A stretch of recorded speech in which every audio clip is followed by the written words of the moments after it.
And my refutation is on David Kim's speech, which says death penalty is wrong in the United States. And he states his claims are death penalty is not necessary for criminals and it goes against human rights.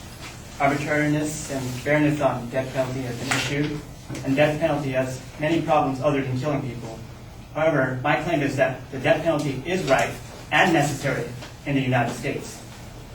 In response to his first claim, which says death penalty is not necessary for criminals, and it goes against the human right, he has evidence that says life sentence is already a harsh punishment. But he had no evidence actually supporting that, because for life sentence, it's not actually their whole life. It's only 40 years. So after they get out, they can still commit crimes. And with the death penalty, there's no chance they can commit crimes after that. He also states that the states with death penalties have a lower murder rate. But with the graph he used, it had 9 states that had the death penalty and 9 states that didn't have the death penalty. And that graph was very biased because the 9 states that had the death penalties had also the highest populations, and the 9 states that didn't have the death penalty had the lowest populations. Also, on the graph, the second highest state with a crime rate, murder rate was New Mexico, which doesn't have a death penalty. Now, in response to his second claim, which says arbitrariness and fairness on death penalty has been issued, he has evidence that says that since 1973, over 130 people have been released from death row. Now, I also have evidence against that, which says from the senior editor of National Review, Amish Pamir, that says of the 102 cases, description finds that only 32 actually claim actual innocence with alleged proof to support the claim, and 12 of those 32 cases are DNA cases. So that's only 32 cases out of about 7,300 death cases since 1973, or 0.4%.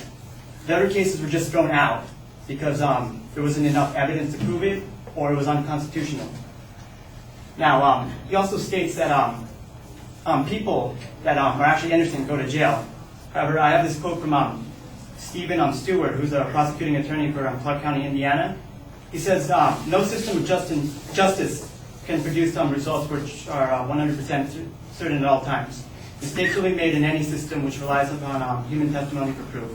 We should be vigilant to uncover and avoid such mistakes. Our system of justice rightfully demands a higher standard for death penalty cases.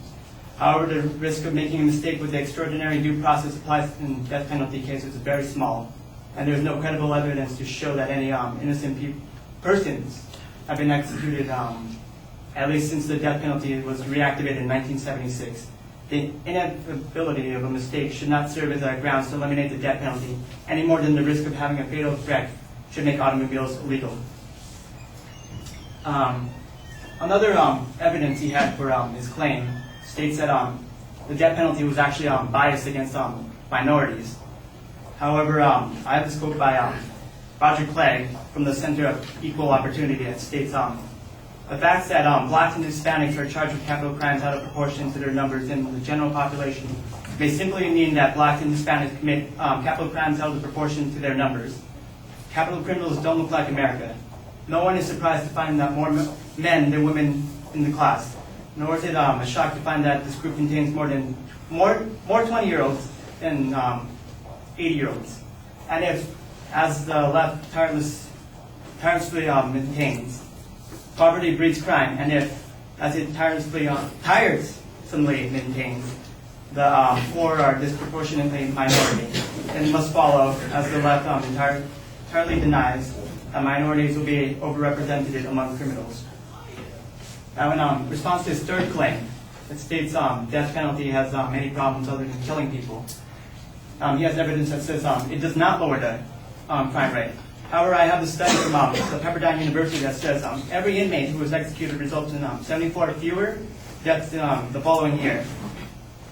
Another evidence he had under his third claim was executions cost more than life in prison. And although executions do cost more than life in prison, we actually have a problem of prison overcrowding. Like stated by the LA Times, there's 142,000 inmates in the California prisons, which are so overcrowded that some prisoners must be housed collectively in gymnasiums or alone in full-size cages. Under the order upheld by the Supreme Court, the state must reduce its inmate population to 137.5% of the system's capacity, meaning about 110,000 within 2 years. That was third evidence says people do not want the death penalty, and I think he didn't really state where he got this statistic. And I found another poll from Gallup's annual October Gallup poll states that 69% of Americans do support the death penalty. So in conclusion, I state that although the death penalty may be morally wrong, it is necessary in the United States. Thank you.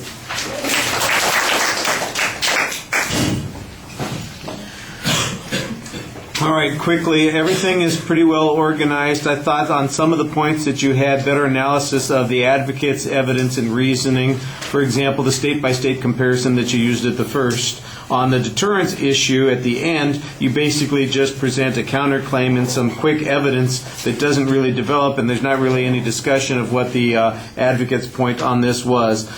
Sometimes you have a good general response to the issue without answering the advocate's reasoning, but 2 or 3 places you had pretty good arguments on those issues as well. All right, thank you all for your patience this evening. Good luck. Have a good evening. We'll see you on Wednesday.